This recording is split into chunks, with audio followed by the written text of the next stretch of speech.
और भाइयों, राष्ट्र से बढ़कर के कुछ नहीं हो सकता। राष्ट्र तब सशक्त होगा, वो गलतियां यहाँ नहीं होनी चाहिए। कटेंगे तो कटेंगे। ಬಾಂಗ್ಲಾದೇಶದ ಪರಿಸ್ಥಿತಿಯನ್ನೇ ನನ್ನ ದೇಶದ ಒಳಗಡೆ ಲಾಭವಾಗಿ ಪರಿವರ್ತಿಸಿಕೊಳ್ಳುವಂತಹ ರಾಜಕೀಯವಾದ ಹುನ್ನಾರವನ್ನು ಇದೇ ಯೋಗಿ ಆದಿತ್ಯನಾಥ್ ಮಾಡ್ತಾ ಇದ್ದಾರೆ. ಹಿಂಸೆಯನ್ನೇ ವಿರೋಧಿಸುವ ಬರದಲ್ಲಿ ಅಥವಾ ಹಿಂಸೆಯನ್ನು ವಿರೋಧಿಸುವ ನೆಪದಲ್ಲಿ ಹಿಂಸೆಯನ್ನೇ ಪ್ರೋತ್ಸಾಹಿಸುವ, ಹಿಂಸೆಯನ್ನೇ ವೈಭವೀಕರಿಸುವ, ಹಿಂಸೆಯನ್ನೇ ಬಯಸುವಂಥ ಪ್ರಯತ್ನವನ್ನು ಯೋಗಿ ಆದಿತ್ಯನಾಥ್ ಮಾಡ್ತಾ ಇದ್ದಾರೆ.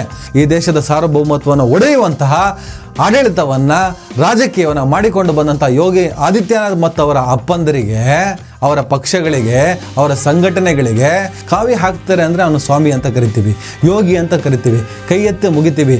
ಆತ ಯಾವತ್ತೂ ಸಮಾಜಕ್ಕೆ ಒಳ್ಳೆ ಸಂದೇಶವನ್ನೇ ಕೊಡಬೇಕಾಗುತ್ತೆ. ವ್ಯಕ್ತಿಗತವಾಗಿ ನಡೆಯುವಂಥ ಇನ್ಸಿಡೆಂಟ್ಗಳನ್ನು ಅದಕ್ಕೆ ಧಾರ್ಮಿಕತೆಯ ಬಣ್ಣವನ್ನು ಕೊಟ್ಟು ಈಗ ಯಾಕೆ ಬೇಕೋ ಬಾಟಂಗೆ ತೋ ಕಟಂಗೆ.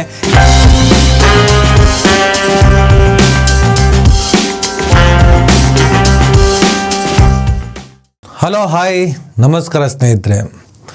ಯೋಗಿ ಆದಿತ್ಯನಾಥ್ ಅದಾಗಲೇ BJPಯಲ್ಲಿ ಅಸ್ತಿತ್ವವನ್ನು ಕಳೆದುಕೊಳ್ಳುತ್ತಿರುವ ಅಮಿತ್ ಶಾ ಆ್ಯಂಡ್ ಟೀಮ್ ಹಾಗೂ ಉತ್ತರ ಪ್ರದೇಶದ ಹಿಂದುತ್ವ ಸಂಘಟನೆಗಳಿಂದ ಗಾವುದ ಕಾಯ್ದುಕೊಂಡಿರುವ ಅಥವಾ ಹಿಂದುತ್ವ ಸಂಘಟನೆಗಳೇ ದೂರ ಇಟ್ಟಿರುವಂಥ ಯೋಗಿ ಆದಿತ್ಯನಾಥ್ ತನ್ನ ಅಸ್ತಿತ್ವ ಉಳಿಸಿಕೊಳ್ಳಲು ತಾನು ಇಲ್ಲಿವರೆಗೂ ಪಾಲಿಸಿಕೊಂಡು ಬಂದಂತಹ ಕಟ್ಟರ್ ಹಿಂದುತ್ವವಾದ, ಕಟ್ಟರ್ ಹಿಂದುತ್ವ ಆಡಳಿತದ ಮುಂದುವರಿದ ಅದು ಅತಿರೇಕದ ಭಾಗವಾಗಿ ಒಂದು ಸ್ಟೇಟ್ಮೆಂಟನ್ನು ಕೊಟ್ಟಿದ್ದಾರೆ. ಅದು ಪಕ್ಕದ ಬಾಂಗ್ಲಾದೇಶದಲ್ಲಿ ನಡೀತಿರುವಂಥ ಸಿವಿಲ್ ವಾರ್, ಆ ದೇಶದ ಪರಿಸ್ಥಿತಿ, ಆ ದೇಶದ ಅಧೋಗತಿ, ಅತ್ಯಂತ ಕೆಟ್ಟ ಸ್ಥಿತಿ, ಅದನ್ನು ಉಲ್ಲೇಖಿಸಿ ಭಾರತ ದೇಶದಲ್ಲಿ ನಾವು ಒಗ್ಗಟ್ಟಾಗಿರಬೇಕು, ಇಲ್ಲದಿದ್ದರೆ ನಮ್ಮನ್ನು ಕತ್ತರಿಸ್ತಾರೆ, ಬಾಟೆಂಗೆ ಥೋ ಕಟೆಂಗೆ ಅಂದರೆ ನಾವು ಒಗ್ಗಟ್ಟಾಗಿಲ್ಲದಿದ್ದರೆ ನಮ್ಮನ್ನು ಕತ್ತರಿಸ್ತಾರೆ ಅಂಥೇಳಿ ಹಿಂದೂ ಸಮಾಜವನ್ನು ಉದ್ದೇಶಿಸಿ ಅವರು ಮಾತನಾಡಿದ್ದಾರೆ. राष्ट्र से बढ़कर के कुछ नहीं हो सकता, कुछ नहीं हो सकता। और राष्ट्र तब सशक्त होगा जब हम एक रहेंगे, नेक रहेंगे, तभी नेक रहेंगे। बटेंगे तो कटेंगे। आप देख रहे हैं ना, बांग्लादेश में देख रहे हो ना, तो वो गलतियां यहां नहीं होनी चाहिए। कटेंगे तो कटेंगे, एक रहेंगे तो नेक रहेंगे, सुरक्षित रहेंगे और समृद्धि की पराकाष्ठा को पहुंचेंगे। हमें विकसित भारत की संकल्पना को साकार करने के लिए कार्य करना है. ಹಿಂದೂ ಸಮಾಜವನ್ನು ಉದ್ದೇಶಿಸಿ ಅವರು ಕೊಟ್ಟಂಥ ಈ ಸ್ಟೇಟ್ಮೆಂಟನ್ನು ನೀವು ಅತ್ಯಂತ ಸರಳವಾಗಿ ವಿಮರ್ಶೆ ಮಾಡಬಹುದು. ಅವರು ಯಾರನ್ನ ಕತ್ತರಿಸುವ ಜಾಗದಲ್ಲಿ ಇಟ್ಟು ಮಾತನಾಡಿದ್ದಾರೆ ಅಂಥೇಳಿ. ಹಿಂದೂಗಳು ಒಗ್ಗಟ್ಟಾಗದಿದ್ದರೆ, ಹಿಂದೂಗಳಲ್ಲಿ ಒಗ್ಗಟ್ಟಿಲ್ಲದಿದ್ದರೆ ಅಲ್ಪಸಂಖ್ಯಾತರು ಅಂದರೆ ಮುಸಲ್ಮಾನರು, ಅಲ್ಪಸಂಖ್ಯಾತ ಸಮುದಾಯದ ಯಾರೇ ಆಗಲಿ ನಮ್ಮನ್ನು ಕತ್ತರಿಸ್ತಾರೆ. ಬಾಂಗ್ಲಾದೇಶದಲ್ಲಿ ಏನಾಗ್ತಿದೆ ಅಂತ ನಾವು ನೋಡ್ತಾ ಇದ್ದೀವಲ್ಲ, ಅದು ನನ್ನ ದೇಶದಲ್ಲಿ ಆಗಬಾರ್ದು. ಆ ಕಾರಣಕ್ಕೆ ಇಲ್ಲಿ ಹಿಂದೂಗಳೆಲ್ಲ ಒಗ್ಗಟ್ಟಾಗಬೇಕು. ಹಿಂದೂಗಳು ಒಗ್ಗಟ್ಟಾದರೆ ಯಾರ ಕೈಲಿ ಏನೂ ಮಾಡೋದಕ್ಕೆ ಸಾಧ್ಯ ಇಲ್ಲ.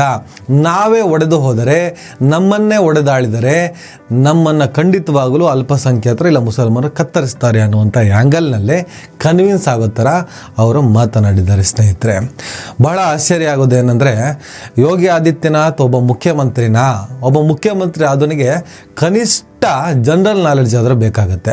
ಅಕ್ಕಪಕ್ಕದ ರಾಷ್ಟ್ರಗಳಲ್ಲಿ ಏನಾಗುತ್ತೆ, ನನ್ನ ದೇಶದ ಒಳಗಡೆ ಏನಾಗ್ತಾ ಇದೆ, ನನ್ನ ದೇಶದ ಒಳಗಿನ ಈ ಪರಿಸ್ಥಿತಿಗೆ ಕಾರಣ ಏನು, ಅಕ್ಕಪಕ್ಕದ ರಾಷ್ಟ್ರಗಳಲ್ಲಿ ನಡೀತಿರುವಂತಹ ಆ ಪರಿಸ್ಥಿತಿಗಳಿಗೆ ಕಾರಣ ಏನು, ಅದರ ಬಗ್ಗೆ ಚಿಕ್ಕ ಮಕ್ಕಳು ಕೂಡ ಒಂದು ಅರ್ಧ ಗಂಟೆ ಕೂತ್ಕೊಂಡು ಸ್ಟಡಿ ಮಾಡಿದ್ರೆ ಅದು ಏನು ಅನ್ನೋದು ಆ ಮಕ್ಕಳಿಗೆ ಅರ್ಥ ಆಗುತ್ತೆ.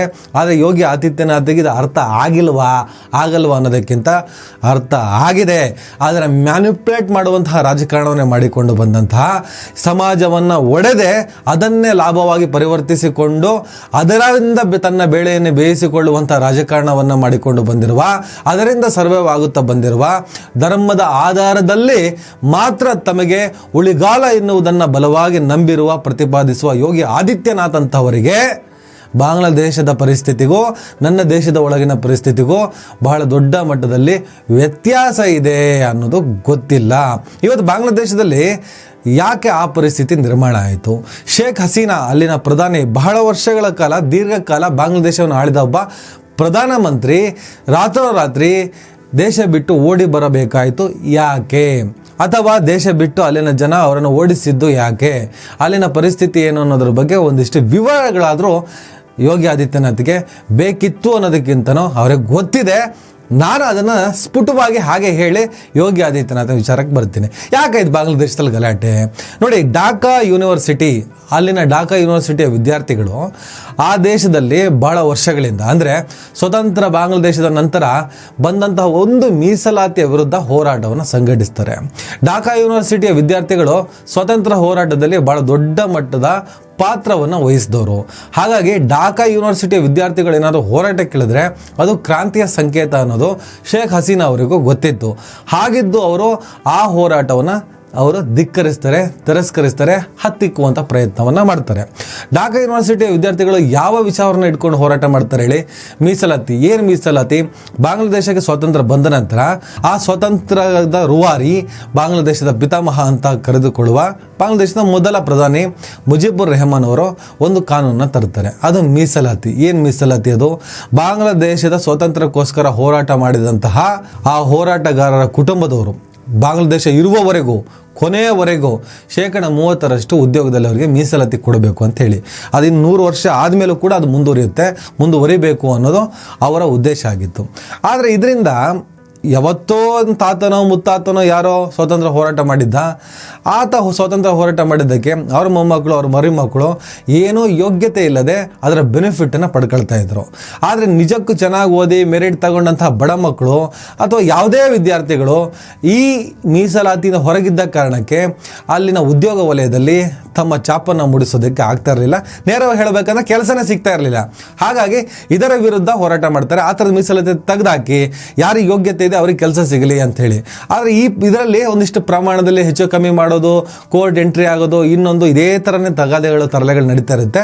ಹಾಗಾಗಿ ವಿಧಿ ಇಲ್ಲದೆ ಢಾಕಾ ಯೂನಿವರ್ಸಿಟಿ ಸೇರಿದ ಹಾಗೆ ಇಡೀ ಬಾಂಗ್ಲಾದೇಶದ ಎಲ್ಲ ಯೂನಿವರ್ಸಿಟಿಗಳ ಎಲ್ಲ ವಿದ್ಯಾರ್ಥಿ ಸಂಘಟನೆಗಳು ಮತ್ತು ವಿದ್ಯಾರ್ಥಿಗಳು ಈ ಮೀಸಲಾತಿಯ ವಿರುದ್ಧ ಹೋರಾಟವನ್ನು ಸಂಘಟಿಸ್ತಾರೆ. ದಿನದಿಂದ ದಿನಕ್ಕೆ ಹೋರಾಟ ದೊಡ್ಡ ಮಟ್ಟದಲ್ಲಿ ಸದ್ದು ಮಾಡೋದಕ್ಕೆ ಸ್ಟಾರ್ಟ್ ಮಾಡುತ್ತೆ. ಇಮಿಡಿಯೇಟ್ ಆಗಿ ಅಲ್ಲೊಂದು ರಾಜಕೀಯ ಕಾಣಿಸ್ಕೊಳ್ಳುತ್ತೆ. Bangladesh national party BNP entry ಆಗುತ್ತೆ. ನಿಮಗೆ ಖಾಲಿದ ಜಿಯಾ ಗೊತ್ತಿರ್ಬೋದು. ಖಾಲಿದ ಜಿಯರ್ BNP ಅದು ರೈಟ್ ವಿಂಗ್ ಚಿಂತನೆ ಇರುವಂಥ ಪಕ್ಷ. ಆ ದೇಶದ ಮುಸಲ್ಮಾನರ ಪರ. ನನ್ನ ದೇಶದಲ್ಲಿ ಹೇಗೆ ಹಿಂದುತ್ವದ ಆಧಾರದಲ್ಲಿ ಅಧಿಕಾರವನ್ನು ನಡೆಸುವುದಕ್ಕೆ, ಆಡಳಿತವನ್ನು ನಡೆಸುವುದಕ್ಕೆ, ರಾಜಕೀಯವನ್ನು ಮಾಡೋದಕ್ಕೆ ನಮ್ಮ ದೇಶದಲ್ಲಿ ಹೇಗೆ ಬಲಪಂಥೀಯ ಸಂಘಟನೆಗಳು, ಬಲಪಂಥೀಯ ಪಕ್ಷಗಳು ಮುಂದಾಗ್ತವೋ, ಅದೇ ಥರ ಬಾಂಗ್ಲಾದೇಶದಲ್ಲಿ ಇಸ್ಲಾಂ ವಾದವನ್ನು, ಇಸ್ಲಾಂ ಪ್ರತಿಪಾದನೆಯನ್ನು ಮುಂದಿಟ್ಟುಕೊಂಡು ರಾಜಕಾರಣವನ್ನು, ಬಲಪಂಥೀಯ ರಾಜಕಾರಣವನ್ನು ಬಾಂಗ್ಲಾದೇಶ್ ನ್ಯಾಷನಲಿಸ್ಟ್ ಪಾರ್ಟಿ BNP ಮಾಡ್ತಾ ಬಂದಿದೆ. ಅದರ ಮುಖ್ಯಸ್ಥೆ ಖಾಲಿದ ಜಿಯಾ. ವಿದ್ಯಾರ್ಥಿಗಳ ಹೋರಾಟಕ್ಕೆ ಇವರು ದುಂಬಿಕ್ಕಿ ಅದನ್ನು ಬೇರೆ ಥರನೇ ತಗೊಂಡು ಹೋಗ್ತಾರೆ. ಇವೆಲ್ಲದರ ಪರಿಣಾಮ ಶೇಖ್ ಹಸೀನಾ ಸರ್ಕಾರ ಹೋರಾಟವನ್ನು ಹತ್ತಿಕ್ಕೋದಕ್ಕೋಸ್ಕರ ಒಂದಿಷ್ಟು ಕಡೆ ಗುಂಡನ್ನು ಹೊಡೆಯುವಂಥ, ಬಂದೂಕು ಸಿಡಿಸುವಂಥ ಕೆಲಸವನ್ನು ಮಾಡುತ್ತೆ. ಹತ್ತಾರು ವಿದ್ಯಾರ್ಥಿಗಳು ಸತ್ತೋಗ್ತಾರೆ. ಯಾವಾಗ ವಿದ್ಯಾರ್ಥಿ ಚಳವಳಿಯನ್ನು ನೀವು ಕ್ರೌರ್ಯದ ಮೂಲಕ ಹತ್ತಿಕ್ಕುವ ಪ್ರಯತ್ನವನ್ನು ಮಾಡ್ತಿರೋ, ಇಡೀ ಪ್ರಪಂಚದಲ್ಲಿ ಅನೇಕ ಉದಾಹರಣೆಗಳಿದ್ದಾವೆ. ಆ ದೇಶಗಳು ನಾಶನೇ ಆಗಿ ಹೋಗ್ತವೆ, ದೊಡ್ಡ ಮಟ್ಟದ ಕ್ರಾಂತಿಕರಣ ಆಗುತ್ತೆ. ಹಾಗಾಗಿ ವಿದ್ಯಾರ್ಥಿ ಚಳವಳಿಯನ್ನು ಯಾವುದೇ ಕಾರಣಕ್ಕೆ ಮುಟ್ಟೋದಕ್ಕೆ ಹೋಗಬಾರ್ದು ಅನ್ನೋದು ಸಿರಿಯಾ ಎಕ್ಸಾಂಪಲ್ ಇದೆ. ಹಾಗೆ ಪ್ರಪಂಚದ ಅನೇಕ ರಾಷ್ಟ್ರಗಳು ಎಕ್ಸಾಂಪಲ್ಗೆ ಸಿಗ್ತವೆ. ಹಾಗಾಗಿ ಬಾಂಗ್ಲಾದೇಶದಲ್ಲಿ ಇವತ್ತು ಶೇಖ್ ಹಸೀನಾ ದೇಶ ಬಿಟ್ಟು ಹೋಗೋದಕ್ಕೆ ಬಹಳ ದೊಡ್ಡ ಕಾರಣ ಆಗಿದ್ದು ವಿದ್ಯಾರ್ಥಿಗಳನ್ನು ಗುಂಡಿಕ್ಕಿ ಕೊಲ್ಲುವಂಥ ಪ್ರಯತ್ನವನ್ನು ಮಾಡಿದ್ದು. ಆ ಅಹಂಕಾರಕ್ಕೆ ತಕ್ಕ ಉತ್ತರವನ್ನು ಅವರು ಕೊಟ್ಟಿದ್ದಾರೆ. ಜೊತೆಗೆ ಅಲ್ಲಿನ ಬಲಪಂಥೀಯ ಸಂಘಟನೆಗಳು ಬಹಳ ದೊಡ್ಡ ಮಟ್ಟದಲ್ಲಿ, ಬಲಪಂಥೀಯ ಪಕ್ಷಗಳು ಬಹಳ ದೊಡ್ಡ ಮಟ್ಟದಲ್ಲಿ ಆ ಹೋರಾಟವನ್ನು, ಆ ಪ್ರತಿಭಟನೆಯನ್ನು, ಆ ಚಳವಳಿಯನ್ನು ಎನ್ಕ್ಯಾಶ್ ಮಾಡಿಕೊಂಡಿದೆ. ಇದು ಬಾಂಗ್ಲಾದೇಶದ ಪರಿಸ್ಥಿತಿ. ಆ ಗಲಾಟೆಯ ಮುಂದುವರೆದ ಭಾಗವಾಗಿ ಅಲ್ಲಿ ಅಲ್ಪಸಂಖ್ಯಾತ ಹಿಂದೂಗಳ ಮೇಲೆ ಅಲ್ಲಿನ ಬಹುಸಂಖ್ಯಾತ ಮುಸಲ್ಮಾನರು ಹತ್ಯೆಗಳನ್ನು ಮಾಡಿದ್ದು ನಡೀತಾನೆ ಬಂತು. ಸುಮಾರು 1-2 ಕೋಟಿ ಹಿಂದೂಗಳು ಹೋರಾಟವನ್ನು ಮಾಡಿದ್ರು, ಬೀದಿಗಿಳಿದು ಹಿಂದೂ ಲೈಫ್ಸ್ ಮ್ಯಾಟರ್ ಅಂತ ಹೇಳ್ಬಿಟ್ಟು ಪ್ರತಿಭಟನೆ ಮಾಡಿದ್ರು. ನನ್ನ ದೇಶದಲ್ಲೂ ಮುಸ್ಲಿಮ್ಸ್ ಲೈಫ್ಸ್ ಮ್ಯಾಟರ್ ಅಂತ ಹೇಳ್ಬಿಟ್ಟು ಪ್ರತಿಭಟನೆ ಹೇಗೆ ಆಗ್ತವೋ ಅದರ ಛಾಪು ನನಗೆ ಬಾಂಗ್ಲಾದೇಶದಲ್ಲಿ ಕಾಣಿಸ್ತಾ ಬಂತು. ಇದು ಅಸಲಿ ಮ್ಯಾಟರ್. ನನ್ನ ದೇಶದಲ್ಲಿ ಹಾಗಾದರೆ ನನ್ನ ದೇಶದಲ್ಲಿ ಬಲಪಂಥೀಯ ಸಂಘಟನೆ, ಅಲ್ಲಿನ ಬಲಪಂಥೀಯ ಸಂಘಟನೆ, ಬಲಪಂಥೀಯ ಪಕ್ಷಗಳ ಹಾಗೆ ಇಲ್ಲಿನ ಬಲಪಂಥೀಯ ಸಂಘಟನೆ, ಬಲಪಂಥೀಯ ಪಕ್ಷಗಳು ಇಲ್ಲಿನ ಅಲ್ಪಸಂಖ್ಯಾತರುಗಳನ್ನ ತುಷ್ಟೀಕರಣ ಮಾಡ್ತಾ ಇಲ್ವಾ? ಇವತ್ತು ಯೋಗಿ ಆದಿತ್ಯನಾಥ್ ಬಾಟೆಂಗೆ ತೋ ಕಟೆಂಗೆ ಅನ್ನೋ ಸ್ಟೇಟ್ಮೆಂಟ್ ಯಾರನ್ನ ಉದ್ದೇಶಿಸಿ ಮಾತನಾಡಿದ್ದು?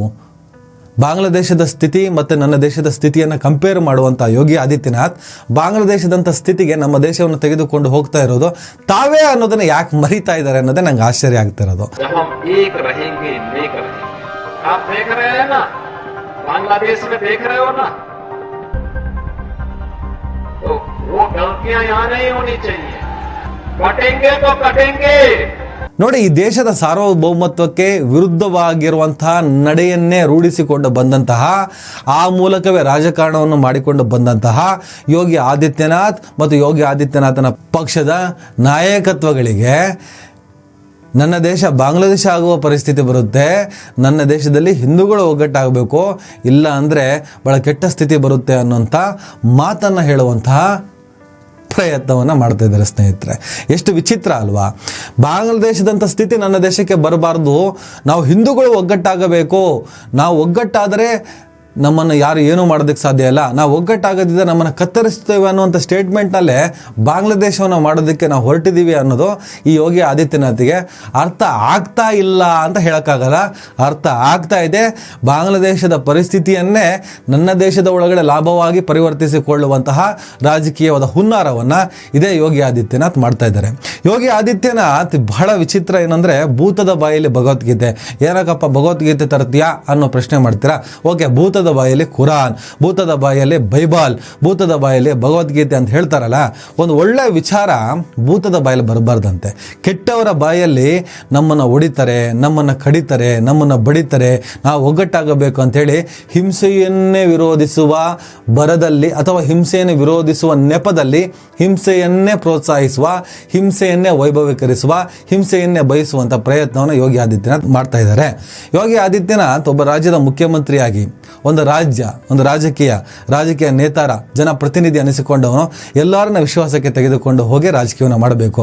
ನನ್ನ ದೇಶದ ಸಂವಿಧಾನದಲ್ಲಿ ಇರುವಂತಹ ಪ್ರಿಯಾಂಬಲ್ ಏನು, ನಮ್ಮ ದೇಶದ ಸಂವಿಧಾನ ಏನು ಹೇಳುತ್ತೆ, ನಮ್ಮ ದೇಶದ ಪ್ರಿಯಾಂಬಲ್ ಏನು ಹೇಳುತ್ತೆ, ನನ್ನ ದೇಶದ ಸಾರ್ವಭೌಮತ್ವದ ಕಥೆ ಏನು, ನನ್ನ ದೇಶದ ಸಹಬಾಳ್ವೆಯ ಕಥೆ ಏನು, with the people of India, ಇದೆಲ್ಲದಕ್ಕೂ ವಿರುದ್ಧವಾದಂತಹ ಅಧಿಕಾರವನ್ನು ಚಲಾಯಿಸುತ್ತಿರುವ, ಆಡಳಿತವನ್ನೇ ಮಾಡಿಕೊಂಡು ಬಂದಿರುವ ಯೋಗಿ ಆದಿತ್ಯನಾಥ್ ಸದಾ ಮುಸಲ್ಮಾನರ ತುಷ್ಟೀಕರಣ, ಸದಾ ಅಲ್ಪಸಂಖ್ಯಾತರ ತುಷ್ಟೀಕರಣವನ್ನು ಮಾಡಿಕೊಂಡೇ ಹಿಂದೂ ರಾಷ್ಟ್ರದ ಹೆಸರಿನಲ್ಲಿ ಈ ದೇಶದ ಸಾರ್ವಭೌಮತ್ವವನ್ನು ಒಡೆಯುವಂತಹ ಆಡಳಿತವನ್ನು, ರಾಜಕೀಯವನ್ನು ಮಾಡಿಕೊಂಡು ಬಂದಂಥ ಯೋಗಿ ಆದಿತ್ಯನಾಥ್ ಮತ್ತು ಅವರ ಅಪ್ಪಂದರಿಗೆ, ಅವರ ಪಕ್ಷಗಳಿಗೆ, ಅವರ ಸಂಘಟನೆಗಳಿಗೆ ಈ ದೇಶವನ್ನು ಬಾಂಗ್ಲಾದೇಶ ಅಥವಾ ಶ್ರೀಲಂಕಾ ಏನಾದರೂ ಮಾಡುವುದಿದ್ದರೆ ಅದು ನಮ್ಮಿಂದ, ಏನಾದರೂ ಈ ದೇಶ ಬಾಂಗ್ಲಾದೇಶ ಆಗುವುದಿದ್ದರೆ ಅದು ನಮ್ಮಿಂದ ಅನ್ನುವಂತಹ ಕ್ಲಾರಿಟಿ ಇದ್ದೇ ಇರುತ್ತೆ. ಅದೇ ಸತ್ಯ ಕೂಡ. ಈ ದೇಶ ಯಾವತ್ತೂ ಕೂಡ ಬಾಂಗ್ಲಾದೇಶ ಆಗಲ್ಲ. ಒಂದು ವೇಳೆ ಈ ದೇಶ ಬಾಂಗ್ಲಾದೇಶ ಆದರೆ ಅದು ಯೋಗಿ ಆದಿತ್ಯನಾಥ್ನಂತಹ ನಾಯಕತ್ವದಿಂದ, ಯೋಗಿ ಆದಿತ್ಯನಾಥ್ನಂತಹ ಅಯೋಗ್ಯರ ಪ್ರಾತಿನಿಧ್ಯದಿಂದ ಅನ್ನೋದನ್ನು ನಾವು ಅರ್ಥ ಮಾಡಿಕೊಳ್ಳಬೇಕು ಸ್ನೇಹಿತರೆ. ಯೋಗಿ ಆದಿತ್ಯನಾಥ್ ಏನು ಮಾಡ್ಕೊ ಬಂದ್ರೆ ಹೇಳಿ, ಉತ್ತರ ಪ್ರದೇಶದಲ್ಲಿ 2017ರಲ್ಲಿ ಮುಖ್ಯಮಂತ್ರಿ ಆದರು, ಹಿಂದುತ್ವದ ಆಧಾರದಲ್ಲಿ ಮುಖ್ಯಮಂತ್ರಿ ಆದರು. ಇಡೀ ಉತ್ತರ ಪ್ರದೇಶದಲ್ಲಿ ಹಿಂದೂ ಮುಸಲ್ಮಾನ ಅನ್ನುವಂಥ ರಾಜಕಾರಣವನ್ನು ಶುರು ಮಾಡಿ ಅಲ್ಲಿ ಬಹುಸಂಖ್ಯಾತರಿರುವಂತಹ ಹಿಂದೂಗಳು ಮತ್ತು ಬಹಳ ದೊಡ್ಡ ಸಂಖ್ಯೆಯಲ್ಲಿರುವ ಮುಸಲ್ಮಾನರ ನಡುವೆ ಒಂದು ಸಂಘರ್ಷವನ್ನು ಏರ್ಪಡಿಸಿ, ಸಮರವನ್ನು ಏರ್ಪಡಿಸಿ, ಅವರ ನಡುವೆ ಒಂದು ಕಂದಕವನ್ನು ನಿರ್ಮಾಣ ಮಾಡಿ ರಾಜಕಾರಣವನ್ನು ಶುರು ಮಾಡ್ತಾರೆ. ಅದು ಮುಂದುವರಿಸಿ 2022ರಲ್ಲೂ ಮತ್ತೆ ಅವರೇ ಮುಖ್ಯಮಂತ್ರಿ ಆಗ್ತಾರೆ. ಬಟ್ 2024ರಷ್ಟೊತ್ತಿಗೆ ಅಲ್ಲಿನ ಜನರ ಬೇಸತ್ತು ಇವರ ಹಿಂದುತ್ವದ ಅಜೆಂಡಾ, ಇದರಿಂದ ದೇಶದ ಒಳಗಡೆ ಅಥವಾ ರಾಜ್ಯದ ಒಳಗಡೆ ಅಭಿವೃದ್ಧಿಗಳಾಗ್ತಾ ಇಲ್ಲ. ನಮ್ಮ ರಾಜ್ಯದ ಜನ ಬೇರೆ ಯಾವುದೋ ರಾಜ್ಯಕ್ಕೆ ಹೋಗ್ಬಿಟ್ಟು ಪಾನಿಪುರಿ ಮಾರುವಂಥ ಪರಿಸ್ಥಿತಿ ಇದೆ. ಉದ್ಯೋಗವಿಲ್ಲದೆ ನಿರುದ್ಯೋಗದಿಂದ ಬಾಳ್ತಿದ್ದಾರೆ. ಮೂಲಭೂತ ಸೌಕರ್ಯ ಇಲ್ಲ, ಅಭಿವೃದ್ಧಿಗಳಾಗ್ತಾ ಇಲ್ಲ. ಬರೀ ಹಿಂದೂ ಮುಸಲ್ಮಾನ ಅನ್ನುವ ಸಂಘರ್ಷದಿಂದ ಊಟ ಸಿಗಲ್ಲ. ಇದು ಅವರವರ ಲಾಭಕ್ಕೆ, ಅವರವರ ರಾಜಕೀಯಕ್ಕೆ ಮಾಡ್ಕೊಳ್ತಾ ಇರೋದು ಅಂತ ಹೇಳಿ ಅಲ್ಲಿನ ಜನಕ್ಕೆ ಕ್ಲಾರಿಟಿ ಬಂದ ಪರಿಣಾಮವಾಗಿ 2024ರ ಈ ಲೋಕಸಭಾ ಚುನಾವಣೆಯಲ್ಲಿ ಉತ್ತರ ಪ್ರದೇಶದ ಅಯೋಧ್ಯೆ ಸೇರಿದ ಹಾಗೆ ಇಡೀ ಉತ್ತರ ಪ್ರದೇಶದಲ್ಲಿ ಬಿಜೆಪಿಯನ್ನು ಬಹಳ ದೊಡ್ಡ ಮಟ್ಟದಲ್ಲಿ ಅಲ್ಲಿನ ಜನ ಸೋಲಿಸ್ತಾರೆ ಸ್ನೇಹಿತರೆ. ಇಲ್ಲಿ ಅಮಿತ್ ಶಾ ಮತ್ತು ಯೋಗಿ ಆದಿತ್ಯನಾಥನ ನಡುವಿನ ಒಂದು ಭಿನ್ನಾಭಿಪ್ರಾಯನೂ ಮುಂಚೂಣಿಗೆ ಬರುತ್ತೆ. ಯೋಗಿ ಆದಿತ್ಯನಾಥನ ಮೂವ್ಮೆಂಟ್ಗಳ ಬಗ್ಗೆ ಅಮಿತ್ ಶಾಗೆ ಅಸಮಾಧಾನ ಬಹಳ ವರ್ಷಗಳಿಂದ ಇರುತ್ತೆ. ಜೊತೆಗೆ ಅಮಿತ್ ಶಾನ ಬಣ ಉತ್ತರ ಪ್ರದೇಶದಲ್ಲಿ ಯೋಗಿ ಆದಿತ್ಯನಾಥನ ವಿರುದ್ಧ ಬಹಳ ದೊಡ್ಡ ಮಟ್ಟದಲ್ಲಿ ಕೆಲಸ ಮಾಡ್ತಾ ಇದೆ. ಇವತ್ತು ಯೋಗಿ ಆದಿತ್ಯನಾಥನ ಅವರು ದೂರ ಇಡುವಂಥ ಪ್ರಯತ್ನವನ್ನು ಮಾಡ್ತಿದ್ದಾರೆ. ಬಿಕಾಸ್ ಆಫ್ ಮೋದಿಯ ನಂತರ ಯೋಗಿಯೇ ದೇಶದ ಪ್ರಧಾನಿ ಅನ್ನುವಂತಹ ಮಾರ್ಕೆಟಿಂಗ್ ಬಹಳ ದೊಡ್ಡ ಮಟ್ಟದಲ್ಲಿ ಅಮಿತ್ ಶಾ ಆ್ಯಂಡ್ RSS ಇನ್ನಿತರರಿಗೆ ತಲೆ ಕೆಡಿಸಿತ್ತು. ಹಾಗಾಗಿ ಯೋಗಿ ಆದಿತ್ಯನಾಥನ ಕಂಪ್ಲೀಟಾಗಿ ಈ ಚುನಾವಣೆಯಿಂದ ದೂರ ಇಡುವ, ಅವರನ್ನು ಧಿಕ್ಕರಿಸುವಂಥ ಪ್ರಯತ್ನವನ್ನು ಮಾಡ್ತಾರೆ. ಬಹುಸಂಖ್ಯಾತ ರಜಪೂತರ ಪ್ರತಿನಿಧಿ ಆಗಿರುವಂತಹ ಯೋಗಿ ಆದಿತ್ಯನಾಥ್ ಅವರನ್ನು ಈ ಸಲ ರಜಪೂತರು ಕೂಡ ಕೈ ಬಿಡುತ್ತಾರೆ. ಈ ಸ್ಥಿತಿಯಲ್ಲಿ ಯೋಗಿ ಆದಿತ್ಯನಾಥ್ ಇದ್ದಾರೆ. ಯೋಗಿ ಆದಿತ್ಯನಾಥ್ ಉತ್ತರ ಪ್ರದೇಶದ ಮುಖ್ಯಮಂತ್ರಿ ಆದಮೇಲೆ ಏನು ಮಾಡಿದ್ರು ಹೇಳಿ? ಪರ್ಟಿಕ್ಯುಲರ್ಗೆ ಅಲ್ಪಸಂಖ್ಯಾತರನ್ನೇ ಟಾರ್ಗೆಟ್ ಮಾಡೋದು, ಮುಸಲ್ಮಾನರ ವಿರುದ್ಧವೇ ಕೇಸ್ಗಳನ್ನು ಹಾಕೋದು, ಎನ್ಕೌಂಟರ್ಗಳನ್ನು ಮಾಡೋದು, ಬುಲ್ಡೋಸರ್ ಬಿಟ್ಬಿಟ್ಟು ಮುಸಲ್ಮಾನರ ಮನೆಗಳನ್ನೆಲ್ಲ ಒಡೆದು ಹಾಕೋದು. ಆದರೆ ಯೋಗಿ ಆದಿತ್ಯನಾಥ್ ಒಬ್ಬ ರಾಜ್ಯದ ಮುಖ್ಯಮಂತ್ರಿಯಾಗಿ ಕೇವಲ ಮುಸಲ್ಮಾನರನ್ನು, ಕೇವಲ ಅಲ್ಪಸಂಖ್ಯಾತರನ್ನು ಟಾರ್ಗೆಟ್ ಮಾಡಿ ಬುಲ್ಡೋಸರ್ಗಳನ್ನು ಬಿಟ್ಟ, ಎನ್ಕೌಂಟರ್ಗಳನ್ನು ಮಾಡಿಸ್ದ, ಕೇಸ್ಗಳನ್ನು ಹಾಕಿಸ್ದ. ತೀರಾ ಮೊನ್ನೆ ಕನ್ವರ್ ಯಾತ್ರೆ, ಅದು ಶಿವಭಕ್ತರು ಮಾಡುವಂತಹ ಅದ್ಭುತವಾದಂಥ ಯಾತ್ರೆ, ಅದು ಕನ್ವರ್ ಯಾತ್ರಿಗಳು ಅಂತ ಅವರನ್ನು ಕರೀತಾರೆ. ಆ ಕನ್ವರ್ ಯಾತ್ರೆ ಹಲವಾರು ವರ್ಷಗಳಿಂದ ನಡೀತಾ ಇದೆ. ಉತ್ತರ ಪ್ರದೇಶದಲ್ಲಿ ಗಂಗಾ ಜಲವನ್ನು ಹಿಡ್ಕೊಂಡು ಕನ್ವರ್ ಯಾತ್ರಿಗಳು ಶಿವನಿಗೆ ಅರ್ಪಿಸೋದಕ್ಕಂತ ಹೇಳ್ಬಿಟ್ಟು ಯಾತ್ರೆನ ಹೊರಡುತ್ತಾರೆ. ಮೊದಲಿಂದಲೂ ನಡೀತಾ ಬರ್ತಾ ಇದೆ. ಹೇಗೆ ನಡೀತಾ ಬರ್ತಿದೆ? ಕನ್ವರ್ ಯಾತ್ರಿಗಳು ಹೊರಡುವಂತಹ ಜಾಗದಲ್ಲಿ ಆಸುಪಾಸಿನಲ್ಲಿ ಮುಸಲ್ಮಾನರು, ಹಿಂದೂನೋ, ಕ್ರೈಸ್ತನೋ, ಸಿಖ್, ಬೌದ್ಧ, ಜೈನ ಅಂತ ಯಾವುದೂ ಲೆಕ್ಕವಿಲ್ಲದೆ, ಯಾವುದೇ ತಾರತಮ್ಯವಿಲ್ಲದೆ ಅವರಿಗೆ ಆಹಾರ ಪೊಟ್ಟಣಗಳನ್ನು ಒದಗಿಸೋದು, ಅವರಿಗೆ ಹಣ್ಣು ಹಂಪಲುಗಳನ್ನು ವಿತರಿಸೋದು, ಅವರಿಗೆ ನೀರು, ಜ್ಯೂಸ್ಗಳನ್ನು ಕೊಡೋದು, ಈ ಕೆಲಸನ ಮಾಡ್ತಾ ಬಂದರು. ಆದರೆ ಯೋಗಿ ಆದಿತ್ಯನಾಥ್ ಈ ಸಲ ಏನು ಮಾಡಿದ್ರು? ಕನ್ವರ್ ಯಾತ್ರೆಗಳು ಹೊರಡುವ ಜಾಗದಲ್ಲಿ ಮುಸಲ್ಮಾನ ವ್ಯಾಪಾರಿಗಳೇ ಇರಬಾರ್ದು. ಅಕಸ್ಮಾತ್ ಇದ್ದರೂ ಕೂಡ ಅವರು ತಮ್ಮ ಐಡೆಂಟಿಟಿಯ ಬೋರ್ಡನ್ನು ಹಾಕಬೇಕಾಗತ್ತೆ. ಎಕ್ಸಾಂಪಲ್, ಒಬ್ಬ ಮುಸಲ್ಮಾನ ಅನ್ವಾರ್ ಅನ್ನೋನು ಹಣ್ಣು ಹಂಪಲಿನ ಅಂಗಡಿ ಇಟ್ಕೊಂಡ ಅಂತ ಇಟ್ಕೊಳ್ಳಿ. ಕನ್ವರ್ ಯಾತ್ರೆಗಳು ಹೊರಡುವ ಜಾಗದಲ್ಲಿ ಅವನ ಅಂಗಡಿ ಇದ್ದರೆ, ಅದು ತಳ್ಳುಗಾಡಿ ಇರಲಿ ಅಥವಾ ಒಂದು ಸ್ಟಾಲೇ ಇರಲಿ, ಅಲ್ಲಿ ಅನ್ವಾರ್ ಫ್ರೂಟ್ ಸ್ಟಾಲ್ ಅಂತ ಹೇಳ್ಬಿಟ್ಟು ಬೋರ್ಡ್ ಹಾಕಬೇಕು. ಈ ಥರದ ಕಾನೂನನ್ನು ತರ್ತಾರೆ. ಅದು ಮುಂದೆ ಸುಪ್ರೀಂ ಕೋರ್ಟಿಗೆ ಹೋಗ್ತಾರೆ. ಸುಪ್ರೀಂ ಕೋರ್ಟ್ ಕ್ಯಾಕರಿಸಿ ಯೋಗಿ ಆದಿತ್ಯನಾಥ್ ಹೋಗಿರುತ್ತೆ. ವ್ಯಾಪಾರದ ಮೂಲಕ ಈ ಥರದ ಕಂದಕವನ್ನು ನಿರ್ಮಾಣ ಮಾಡಿ ಜನರನ್ನು ಧರ್ಮದ ಆಧಾರದಲ್ಲಿ ಒಡೆದು ಏನು ಮಾಡೋಕ್ಕಂತ ಹೊರಟಿದ್ಯಾ ಇಡಿಯಟ್ ಅಂತ ಹೇಳಿಬಿಟ್ಟು ಉಗಿದು, ಆ ಅರ್ಥದಲ್ಲಿ ಉಗಿದು ಆ ದ್ವೇಷದ ಪ್ರಕ್ರಿಯೆಗೆ ಹಿತಶ್ರೀಯನ್ನು ಸುಪ್ರೀಂ ಕೋರ್ಟ್ ಹಾಡುತ್ತೆ. ಸ್ನೇಹಿತರೆ, ಸದಾ ಮುಸಲ್ಮಾನರನ್ನು ಧರ್ಮದ ಆಧಾರದಲ್ಲಿ ವ್ಯಾಪಾರದಿಂದ ದೂರ ಇಟ್ಟು, ಒಟ್ಟಿನಲ್ಲಿ ಹಿಂದೂ ಸಮಾಜದಿಂದ ಮುಸಲ್ಮಾನರನ್ನು ಅಥವಾ ಅಲ್ಪಸಂಖ್ಯಾತರನ್ನು ದೂರ ಇಟ್ಟು, ಹಿಂದೂ ರಾಷ್ಟ್ರದ ಪರಿಕಲ್ಪನೆ ಅನ್ನೋದೇನಿದೆ, ಹಿಂದೂ ರಾಷ್ಟ್ರದ ಉದ್ದೇಶ ಏನಿದೆ, RSSನ ಹಿಂದೂ ರಾಷ್ಟ್ರದ ಅಜೆಂಡಾ ಏನಿದೆ, ಆ ಕಡೆ ಹಿಂದೂ ಸಮಾಜವನ್ನು ಒಗ್ಗಟ್ಟಾಗಿ ಕಂಪ್ಲೀಟಾಗಿ ಹಗ್ಗ ಕಟ್ಟಿ ಎಳೆದುಕೊಂಡು ಹೋಗುವಂಥ ಪ್ರಯತ್ನವನ್ನು ಯೋಗಿ ಆದಿತ್ಯನಾಥ್ ಅವರು ಮಾಡ್ತಾನೆ ಇದ್ದಾರೆ. ಸ್ನೇಹಿತರೆ, ಇದರಿಂದ ದೇಶದ ಸಾರ್ವಭೌಮತ್ವಕ್ಕೆ ಬಹಳ ದೊಡ್ಡ ಏಟ್ ಬೀಳುತ್ತೆ, ಬಹಳ ದೊಡ್ಡ ಘಾಸಿ ಆಗುತ್ತೆ. ಅಷ್ಟು ಈಸಿ ಇಲ್ಲ. ದೇಶದ ಒಳಗಡೆ ಶುರುವಾಗುವಂಥ ಆಂತರಿಕ ಸಂಘರ್ಷದಿಂದ ದೇಶದ ಅಭಿವೃದ್ಧಿ ಕುಂಠಿತ ಆಗುತ್ತೆ. ಸದಾ ಹಿಂಸೆ, ಹತ್ಯೆ, ಬಹಳ ಕೆಟ್ಟ ಸ್ಥಿತಿಗೆ ಭಾರತ ಹೋಗುತ್ತೆ. ಬಹಳ ಕೆಟ್ಟ ಸ್ಥಿತಿಗೆ ಯಾವುದೇ ದೇಶ ಹೋಗುತ್ತೆ. ಇವತ್ತು ಸಿರಿಯಾ ಸೇರಿದ ಹಾಗೆ ಮಧ್ಯಪ್ರಾಚ್ಯದ ಅನೇಕ ರಾಷ್ಟ್ರಗಳ ಪರಿಸ್ಥಿತಿ ಏನಾಗಿದೆ, ಏನಾಗ್ತಿದೆ ಅನ್ನೋದನ್ನು ನೀವು ನೋಡ್ತಾ ಇದ್ದೀರಾ. ಬಾಂಗ್ಲಾದೇಶ, ಶ್ರೀಲಂಕಾ ಕೂಡ ನಮಗೆ ಒಳ್ಳೆಯ ರೀತಿಯಲ್ಲಿ ಪಾಠ ಆಗಬೇಕು. ಆಂತರಿಕ ಸಂಘರ್ಷಗಳಾಗಬಾರ್ದು. ಧಾರ್ಮಿಕ ಸಂಘರ್ಷಗಳು ಬಹಳ ದೊಡ್ಡ ಮಟ್ಟದ ಸಂಕಷ್ಟವನ್ನು ತಂದುಕೊಡುತ್ತೆ. ಇವತ್ತು ಈ ದೇಶದಲ್ಲಿ ಸುಮಾರು 28-30 ಕೋಟಿ ಮುಸಲ್ಮಾನರಿದ್ದಾರೆ, 70-80 ಕೋಟಿ ಹಿಂದೂಗಳಿದ್ದಾರೆ. ಇಬ್ಬರ ನಡುವೆ ಸಂಘರ್ಷಗಳು ಏರ್ಪಟ್ಟರೆ ಏನಾಗ್ಬೋದು ಅಂತ ಯೋಚನೆ ಮಾಡಿ. ಬಾಂಗ್ಲಾದೇಶ ಜನಸಂಖ್ಯೆ 17 ಕೋಟಿ, ಶ್ರೀಲಂಕಾ ಜನಸಂಖ್ಯೆ ಒಂದು 15 ಕೋಟಿ ಇಲ್ಲ. ಈ ಸಣ್ಣ ಪ್ರಮಾಣದ ಜನಸಂಖ್ಯೆ ಇರುವಂಥ ದೇಶಗಳಲ್ಲೇ ಈ ಪ್ರಮಾಣದಲ್ಲಿ ಅಲ್ಲಿನ ಆಂತರಿಕ ಸಂಘರ್ಷಗಳು ಸದ್ದು ಮಾಡ್ತವೆ ಅಂದರೆ ನನ್ನ ದೇಶದೊಳಗಡೆ ಆ ಥರ ಆದರೆ ಏನಾಗ್ಬೋದು ಅಂತ ಹೇಳಿ. ಆ ಥರದ ಆಗೋದಕ್ಕೆ ಈ ಯೋಗಿ ಆದಿತ್ಯನಾಥ್ ಅಂತವರು ಪ್ರಯತ್ನವನ್ನು ಪಡ್ತಾನೆ ಇದ್ದಾರೆ ಸದಾ. ಈಗ ಯಾಕೆ ಬೇಕೋ ಬಾಟಂಗೆ ತೋ ಕಟಂಗೆ? ಈ ದೇಶ ಅಂದರೆ ಭಾರತೀಯರೆಲ್ಲ ಒಟ್ಟಿಗೆ ಸೇರಿ ಮುಂದೆ ಹೋಗುವಂಥ ದೇಶ ಆಗಬೇಕು. ಭಾರತ ಅಂದರೆ ನಾವೆಲ್ಲರೂ ಸೇರಿ ಕಟ್ಟಿದ ಭಾರತ ಇದು. ಭಾರತದ ಸ್ವಾತಂತ್ರ್ಯ ಅಂದರೆ ಇಲ್ಲಿ ಹಿಂದೂ ಮುಸಲ್ಮಾನರೆನ್ನದೆ ಎಲ್ಲರೂ ಹೋರಾಟವನ್ನು ಮಾಡಿ, ತ್ಯಾಗ ಬಲಿದಾನಗಳನ್ನು ಮಾಡಿ ಈ ದೇಶಕ್ಕೆ ಸ್ವಾತಂತ್ರ್ಯವನ್ನು ತಂದು ಕೊಟ್ಟಿದ್ದು. ಈ ದೇಶದ ಸ್ವಾತಂತ್ರ್ಯದ ಇತಿಹಾಸದಲ್ಲಿ ಇಲ್ಲಿ ಹಿಂದೂಗಳು, ಮುಸಲ್ಮಾನರು, ಸಿಖ್ಖರು, ಕ್ರೈಸ್ತರು, ಬೌದ್ಧರು, ಜೈನರು ಎಲ್ಲರ ಹೋರಾಟದ ಬಹಳ ದೊಡ್ಡ ತ್ಯಾಗದ ಕಥೆಗಳೇ ಇದ್ದಾವೆ. ಹೀಗಿದ್ದು ಇಲ್ಲಿ ಮತ್ತೆ ಹಿಂದೂಗಳು ಒಗ್ಗಟ್ಟಾಗಿ, ನಾವು ಒಗ್ಗಟ್ಟಾಗಿಲ್ಲ ಅಂದರೆ ನಮ್ಮನ್ನು ಕತ್ತರಿಸ್ತಾರೆ ಅಂತ ಹೇಳ್ಬಿಟ್ಟು ಒಂದು ಸಮುದಾಯವನ್ನು ಟಾರ್ಗೆಟ್ ಮಾಡಿ, ಅದು ಒಂದು ರಾಜ್ಯದ ಮುಖ್ಯಮಂತ್ರಿಯಾಗಿ ಯೋಗಿ ಆದಿತ್ಯನಾಥ್, ಒಬ್ಬ ಅಯೋಗ್ಯ ಯೋಗಿ ಆದಿತ್ಯನಾಥ್ ಹೇಳ್ತಾನೆ ಅಂದರೆ ಇವನೆಂಥ ದುಷ್ಟ ಇರ್ಬೋದು ಅನ್ನೋದನ್ನು ಯೋಚನೆ ಮಾಡಿ. ಕಾವಿ ಹಾಕ್ತಾರೆ ಅಂದರೆ ಅವನು ಸ್ವಾಮಿ ಅಂತ ಕರಿತೀವಿ, ಯೋಗಿ ಅಂತ ಕರಿತೀವಿ, ಕೈ ಎತ್ತಿ ಮುಗಿತೀವಿ. ಆತ ಯಾವತ್ತೂ ಸಮಾಜಕ್ಕೆ ಒಳ್ಳೆ ಸಂದೇಶವನ್ನೇ ಕೊಡಬೇಕಾಗುತ್ತೆ. ಆತ ಸಮಾಜಕ್ಕೆ ಯಾವತ್ತೂ ಕೂಡ ಒಳ್ಳೆ ಮಾತುಗಳನ್ನೇ ಹೇಳಬೇಕಾಗತ್ತೆ. ಒಡೆದು ಹೋದ ಸಮಾಜವನ್ನು ಬೆಸೆಯುವಂಥ ಕೆಲಸವನ್ನು ಒಬ್ಬ ಯೋಗಿ ಮಾಡಬೇಕಾಗತ್ತೆ.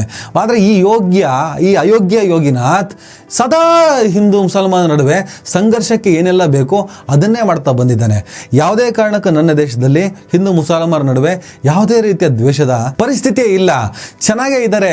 ಬಹಳ ದೊಡ್ಡ ಸಂಖ್ಯೆಯಲ್ಲಿರೋ ಹಿಂದೂಗಳನ್ನು ಸಣ್ಣ ಸಂಖ್ಯೆಯಲ್ಲಿರೋ ಮುಸಲ್ಮಾನ ಆಗಲಿ, ಕ್ರೈಸ್ತ ಆಗಲಿ, ಬೌದ್ಧ ಆಗಲಿ, ಜೈನ ಆಗಲಿ ಹೇಗೆ ಎದುರು ಹಾಕೊಳ್ಳೋಕೆ ಸಾಧ್ಯ? ಯಾವುದೇ ಕಾರಣಕ್ಕೆ ಆತ ಫೈಟ್ ಮಾಡೋದಕ್ಕೆ ಹೋಗಲ್ಲ, ಅದೇ ಸತ್ಯ. ಆದರೆ ಅವರಿಬ್ಬರ ನಡುವೆ ಬಹಳ ದೊಡ್ಡ ಸಂಘರ್ಷ ಇದೆ. ಅಲ್ಲೆಲ್ಲ ನಡೆಯುವಂಥ ಒಂದೊಂದು ಇನ್ಸಿಡೆಂಟ್ಗಳನ್ನು, ವ್ಯಕ್ತಿಗತವಾಗಿ ನಡೆಯುವಂಥ ಇನ್ಸಿಡೆಂಟ್ಗಳನ್ನು, ಅದಕ್ಕೆ ಧಾರ್ಮಿಕತೆಯ ಬಣ್ಣವನ್ನು ಕೊಟ್ಟು ಆ ಮೂಲಕ ರಾಜಕೀಯ ಲಾಭವನ್ನು ಮಾಡಿಕೊಂಡು ಹೊರಟಿರುವಂಥ ಅಯೋಗ್ಯ ಯೋಗಿನಾಥ್ ಅಂತವರಿಗೆ ಈ ದೇಶದ ಸ್ವಾತಂತ್ರ್ಯ ಹೋರಾಟದಲ್ಲಿ ಮುಸಲ್ಮಾನರ ಪಾತ್ರ ಏನಿದೆ, ಸುಮಾರು 95,000 ಇಂಡಿಯಾ ಗೇಟ್ನಲ್ಲಿರುವಂತಹ ಸ್ವತಂತ್ರ ಹೋರಾಟಗಾರ ಹೆಸರಲ್ಲಿ 61,365 ಹೆಸರುಗಳು ಮುಸಲ್ಮಾನರದ್ದು ಅನ್ನೋದು ಪಾಠ ಆಗಬೇಕಾಗಿದೆ. ಏನು ಗೊತ್ತಿಲ್ಲ ಅಂದ್ಕೊಂಡಿದ್ದೀರಾ? ಗೊತ್ತಿರುತ್ತೆ. ಸಾರೆ ಜಹಾನ್ ಸೆ ಅಚ್ಚ ಬರ್ದೋನು ಯಾರು, ಜೈ ಹಿಂದ್ ಹೇಳಿದವರು ಯಾರು, ಬ್ರಿಟಿಷರೇ ಭಾರತ ಬಿಟ್ಟು ತೊಲಗಿ ಅಂತ ಘೋಷಣೆ ಕೊಟ್ಟಂಥ ಮುಸಲ್ಮಾನರ ಹೆಸರುಗಳು, ಅವರ ತ್ಯಾಗ ಬಲಿದಾನಗಳು ಇವರಿಗೆ ಗೊತ್ತೇ ಇಲ್ವಾ? ಎಲ್ಲದೂ ಗೊತ್ತಿದೆ ಸ್ನೇಹಿತರೆ. ಆದರೆ ಈ ಸಂಚಿನಿಂದ ಈ ದೇಶವನ್ನು ಒಡೆಯುವ, ದೇಶದ ಒಳಗಡೆ ಆಂತರಿಕ ಸಂಘರ್ಷವನ್ನು ಹೆಚ್ಚಿಸುವಂತಹ ಯೋಗಿ ಆದಿತ್ಯನಾಥ್ ಅಂತಹ ಕುತಂತ್ರವನ್ನು ಅರ್ಥ ಮಾಡಿಕೊಂಡು ಸತ್ಯ ಸುಳ್ಳನ್ನು ವಿಮರ್ಶೆ ಮಾಡುವಂಥ ತಾಕತ್ತು ಬರೀ ಯೋಗಿ ಆದಿತ್ಯನಾಥ್ಗಿರೋದಲ್ಲ, ಜನಸಾಮಾನ್ಯನಿಗೂ ಆತನಿಗೇನು ವ್ಯತ್ಯಾಸ ಏನೂ ಇಲ್ಲ. ಜನಸಾಮಾನ್ಯನಿಗೂ ಕೂಡ ಯೋಚನೆ ಮಾಡುವ ಶಕ್ತಿ ಇದೆ. ಯೋಚನೆ ಮಾಡಬೇಕು, ಈ ದೇಶದ ಇತಿಹಾಸವನ್ನು ತಿಳ್ಕೋಬೇಕು, ಈ ದೇಶದ ಪರಂಪರೆ ತಿಳ್ಕೋಬೇಕು, ಈ ದೇಶದಲ್ಲಿ ನಿಜಕ್ಕೂ ಏನು ಆಗ್ತಿದೆ ಅನ್ನೋದನ್ನು ತಿಳ್ಕೋಬೇಕು, ಈ ದೇಶವನ್ನು ನಿಜಕ್ಕೂ ಯಾರು ಹೊಡಿತಿದ್ದಾರೆ ಅನ್ನೋದನ್ನು ಅರ್ಥ ಮಾಡ್ಕೋಬೇಕು, ಈ ದೇಶವನ್ನು ಅಧೋಗತಿಗೆ ಯಾರು ತಗೊಂಡು ಹೋಗ್ತಿದ್ದಾರೆ ಅನ್ನೋದು ಅರ್ಥ ಮಾಡ್ಕೋಬೇಕು, ಈ ದೇಶದ ಸಾರ್ವಭೌಮತ್ವಕ್ಕೆ ಯಾರು ಧಕ್ಕೆ ಅನ್ನೋದನ್ನು ಅರ್ಥ ಮಾಡ್ಕೋಬೇಕು, ಈ ದೇಶದ ಸಹಬಾಳ್ವೆಗೆ ಯಾರು ಮಾರಕ ಅನ್ನೋದನ್ನು ಅರ್ಥ ಮಾಡ್ಕೋಬೇಕು, ಈ ದೇಶನ ಒಡೆದಾಳ್ತಾ ಇರೋದು ಯಾರು, ಈ ದೇಶನ ಬಾಂಗ್ಲಾದೇಶ ಮಾಡ್ತಿರೋದು ಯಾರು, ಈ ದೇಶವನ್ನು ಶ್ರೀಲಂಕಾ ಮಾಡ್ತಿರೋದು ಯಾರು ಅನ್ನೋದನ್ನು ನಾವು ಅರ್ಥ ಮಾಡ್ಕೋಬೇಕಾಗುತ್ತೆ ಸ್ನೇಹಿತರೆ. ಬಾಟಂಗೆ ತೋ ಕಟಂಗೆ, ಭಾರತ ದೇಶದಲ್ಲಿರುವ ಪ್ರತಿಯೊಬ್ಬರು, ಹಿಂದೂ ಮುಸಲ್ಮಾನರೆನ್ನದೆ ಪ್ರತಿಯೊಬ್ಬರು ಒಗ್ಗಟ್ಟಾಗಿ ಹೋದರೆ ಮಾತ್ರ ಇದು ಭಾರತವಾಗಿ ಉಳಿಯುತ್ತೆ. ಇಲ್ಲ ಅಂದರೆ ಬಾಟಂಗೆ, ಈ ದೇಶದಲ್ಲಿ ಹಿಂದೂ ಮತ್ತು ಮುಸಲ್ಮಾನರನ್ನು ಯೋಗಿ ಆದಿತ್ಯನಾಥ್ ಅಂತವರು ಒಡೆದು ಆಳಿದರೆ 100ಕ್ಕೆ 100 ಅಕ್ಕಪಕ್ಕದ ಶತ್ರು ರಾಷ್ಟ್ರಗಳು ಅಂತ ಯಾರಿದ್ದಾರೆ ಅವರು ಬಂದು ಕತ್ತರಿಸ್ತಾರೆ. ಭಾರತದಲ್ಲಿ ಭಾರತೀಯರು ಒಗ್ಗಟ್ಟಾಗದಿದ್ದರೆ ಶತ್ರುಗಳು ನಮ್ಮನ್ನು ಕತ್ತರಿಸ್ತಾರೆ. ಇದು ಹಕೀಕತ್ತು, ಇದೇ ಸತ್ಯ.